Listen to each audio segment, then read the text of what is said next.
I'm warning all of you about election cheating. Kung Pilipino kayo, huwag kayo pumayag na ang isang Pilipino ibigay sa mga dayuhan, lalong-lalo na pag labas na sa batas yun. It's actually some sort of, I don't know, what do you call it, state kidnapping. And all because mukhang matatalo sila sa midterm elections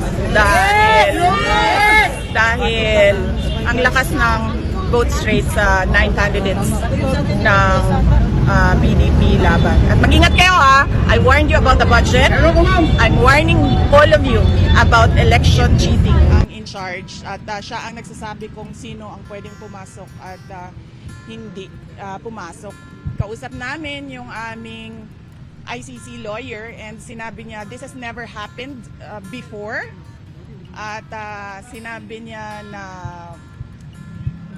it's craziness. Inaasahan po naman sasalita ngayon si DBBM sa publiko. Anong inaasahan nyo? Ano mga paliwanag ba or appreciation pa rin? Ano bang inaasahan nyo? Ano pa bang pag diba?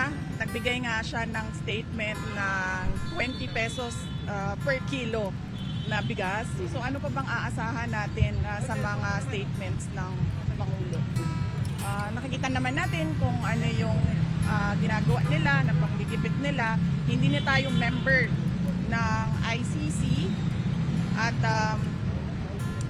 noong final yung ICC complaint, out of time na sila. Ni-raise natin yan ilang beses, wala silang jurisdiction. Pero tayo lang sa buong mundo ang bayan o bansa na nagko-cooperate sa ICC. Para tayong doormat.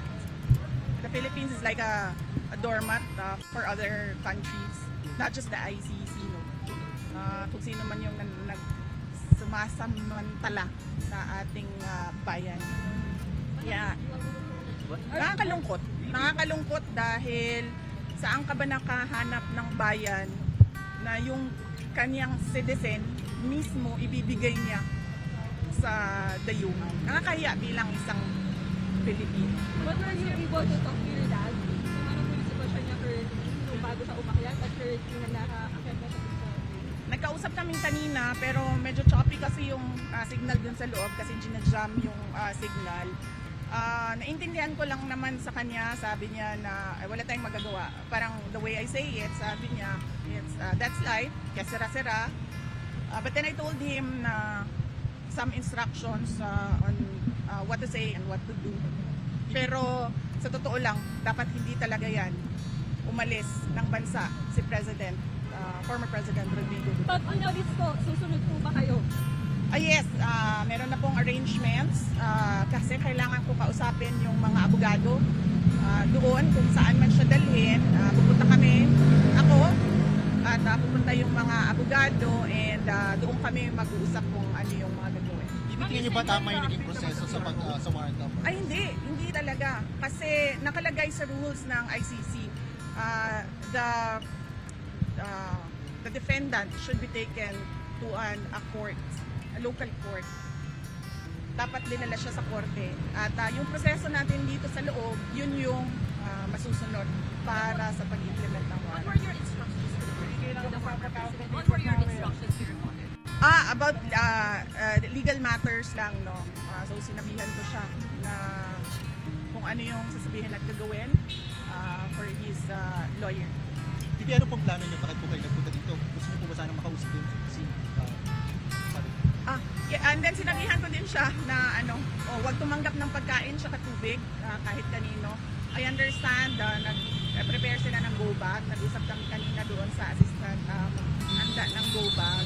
So, hindi kayo pinapasok? Ano pong plano niyo dito? well, nag-aantay ako. Papasukin nila dahil gusto ko makausap personal. Mahirap kasi sa video call kasi choppy. Ginajam nila yung signal. Kailangan ko siya kausapin. Ma'am, bigyan ko kami ma'am, kahit anong mangyari. Dami sa iwanan. Ano pong Kahit sabi? anong mangyari. Dami sa iwanan. Maraming salamat. Bibi Sara, sabi ni Attorney Raul Lambino, nag-grant na daw yung TRO. Any update? Wala po akong update sa temporary restraining order ng Supreme Court. But as I said, lahat ng mga tao dyan sa loob ng base at dyan sa airport, kung Pilipino ka,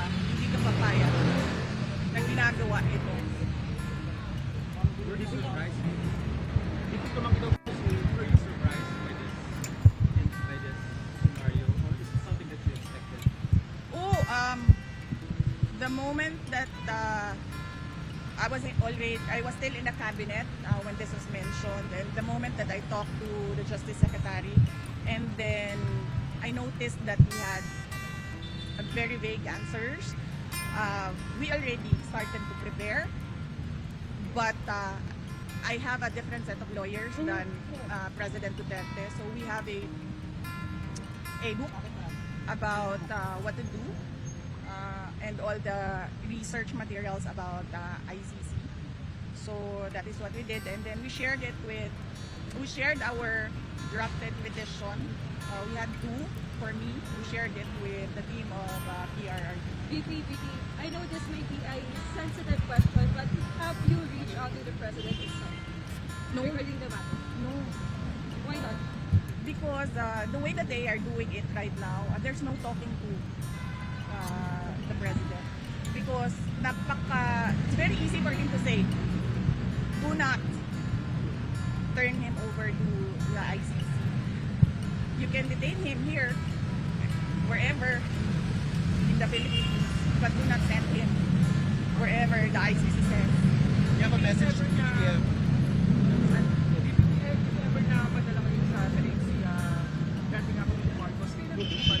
Ay, siya, padala mo doon. Sorry. Dating Pangulo na siya. Very soon. Ano po? Very soon, why? Very soon. If ever Ano po nandun message kayo nyo kay sa CBBM? dahig, kailan po kayo susunod? Okay. Well, nag-aantay. And then, immediately, pag pinilit nila kung ano yung gusto nila at hindi yung tama, susunod ako. Kasi kailangan ko kausapin yung mga abogado. BBM Very message soon, why? na Bakit why?